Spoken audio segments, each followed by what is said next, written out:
Hi folks, here's your day 22 update.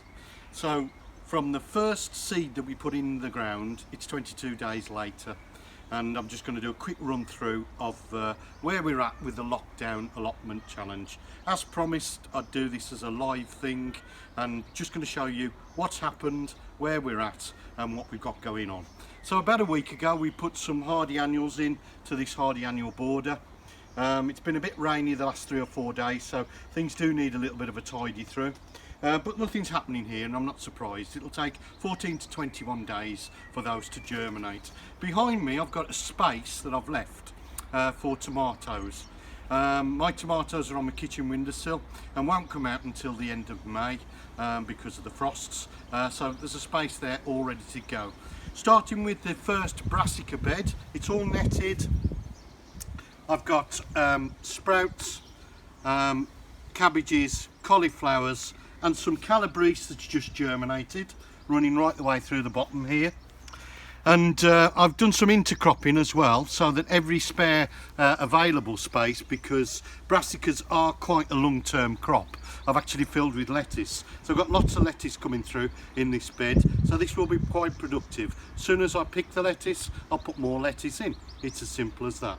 So moving quickly onto the first legume bed, and as you can see, things are really heating up here in the legume bed.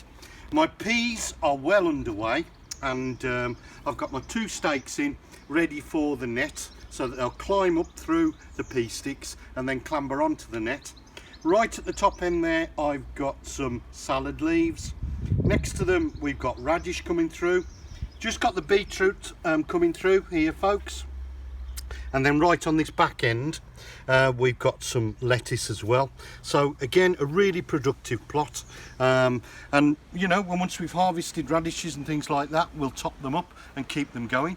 Behind me and to my right, effectively the fruit is coming along really well, starting to settle itself down, really getting well established, doing really well.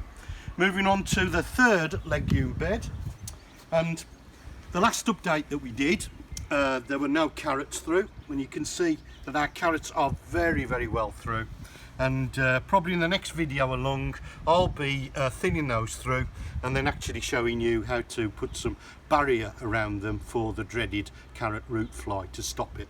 The onions are doing fantastically. There's a few weeds to come out, but they are doing absolutely superbly.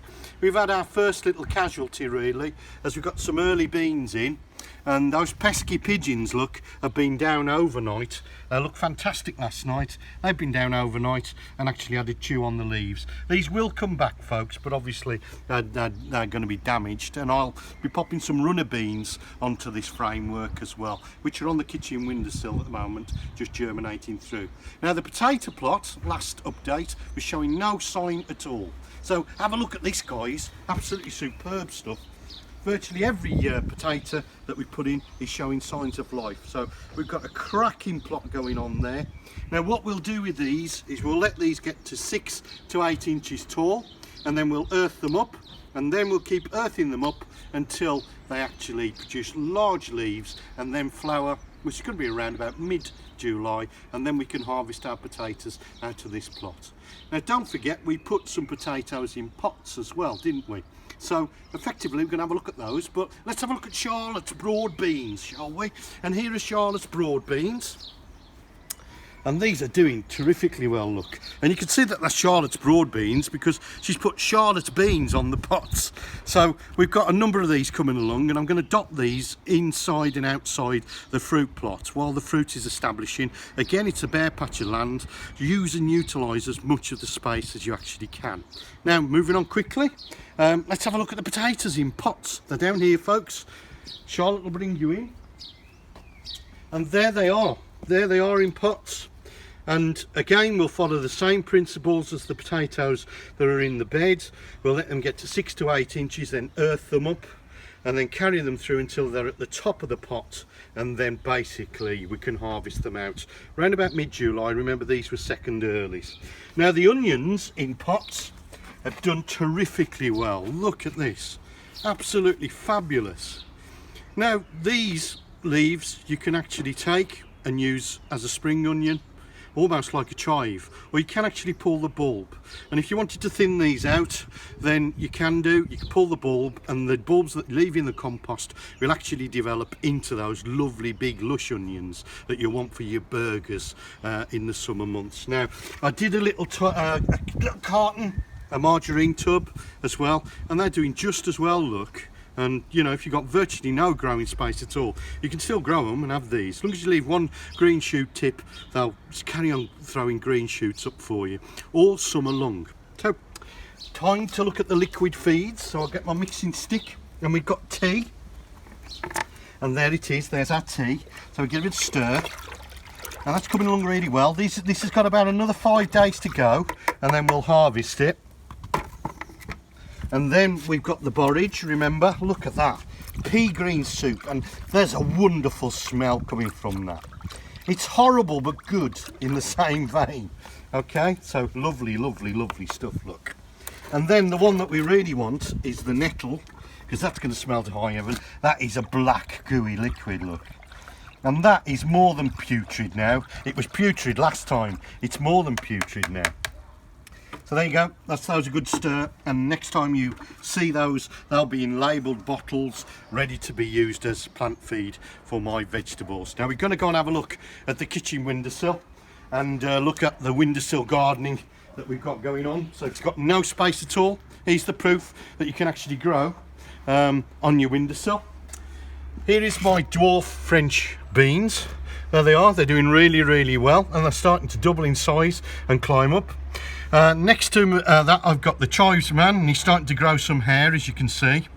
Next to that, we've got our runner beans, which are Scarlet Emperor. They're really good as showy flowers if you don't grow them for beans, and they're going to give a really dazzling display of flowers in the vegetable gardens. Next to that, we've got the peppers. They're coming through, working quite nicely. And there's Charlotte. Give a wave, Charlotte, if you can. Okay. And then finally, the tomatoes are coming through. I've also sown some moneymaker tomatoes, which are actually in the potting shed at the moment. So I'm going to have about 12 to 15 tomatoes to actually plant out in the plot. But remember, not until the end of May, really. So we've got runner beans to go in, we've got carrots to thin out, we've got tomatoes to go in, and then we've got some maintenance to do on the actual plot. And yes, for the best of us, we've had a little bit of damage from the pesky pigeons, but hey, they're allowed to have a little bit, aren't they? We can't stop them from doing damage to absolutely everything at all.